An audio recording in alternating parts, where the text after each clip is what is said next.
Alors, la toute première chose, c'est que vous n'aurez pas d'impact si vous ne créez pas ce que j'appelle l'accroche. J'ai un acronyme là, qui s'appelle AMIES, A-M-I-E-S, et la première lettre, c'est accroche. Donc, toutes ces lettres-là sont ce qu'il faut réunir pour avoir de l'impact en intervention. Donc, premièrement, il faut accrocher, M multisensoriel, il faut exploiter l'ensemble des modalités sensorielles. Et il faut que ce soit intéressant, là.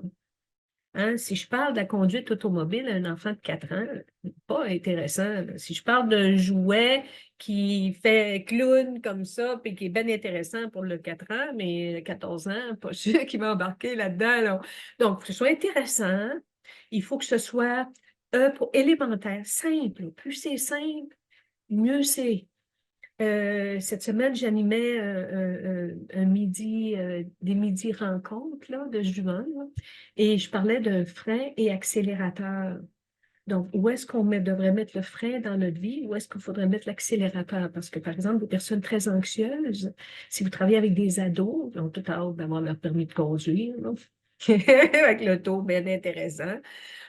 Donc, si vous travaillez avec un ado qui est anxieux, en général, la stratégie pour les personnes anxieuses, ils vont mettre des freins.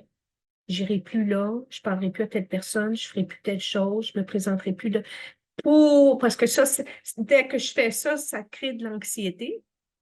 Mais là, comme je dis aux jeunes, si tu as seulement le pied sur le frein dans une voiture, tu n'avances pas, là.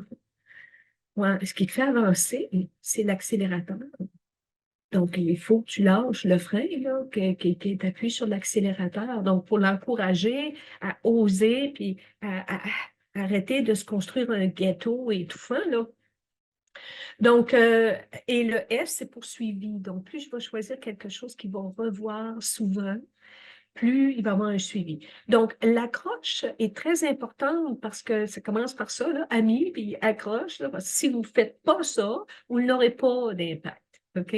Donc, l'accroche, c'est de créer la surprise, créer l'intérêt, et la façon de faire ça, c'est de sortir quelque chose qui n'est pas du tout relié à la classe, qui n'est pas du tout relié. Tu sais, comme par exemple, admettons que là, vous êtes en train d'écouter cette vidéo, et il y a un boom à l'extérieur. Là, je m'excuse, il faut que j'aille voir. Il faut que j'aille voir. Là, dès qu'il y a une nouveauté, notre cerveau, il n'est pas capable. Là, il faut qu'il aille voir. Là, il faut qu'il. Ça crie. Oh, là, il faut que j'aille voir. Il faut que j'aille voir. Donc, on veut créer cette surprise-là. Et ce serait la première chose. Si vous ne faites pas ça, donc parler. Oh, là, on parle du bas. On ne parle pas de la colère. Là. On parle du bas. Tu as remarqué les taches? T'aurais-tu le goût de porter ça? Tu penses-tu que je l'ai lavé? Comment ça se fait que ça ne part pas? Je parle juste du bas. Donc, je ne viens pas rencontrer une résistance chez le jeune. Je ne viens pas le provoquer ou, tu sais, vous avez une plaie et on veut toucher à la plaie. Vous allez reculer, là. Donc, je ne viens pas toucher au bobo. Je parle d'un bas. Donc, ça maintient l'ouverture chez le jeune. Ça, c'est fondamental à comprendre comme première étape.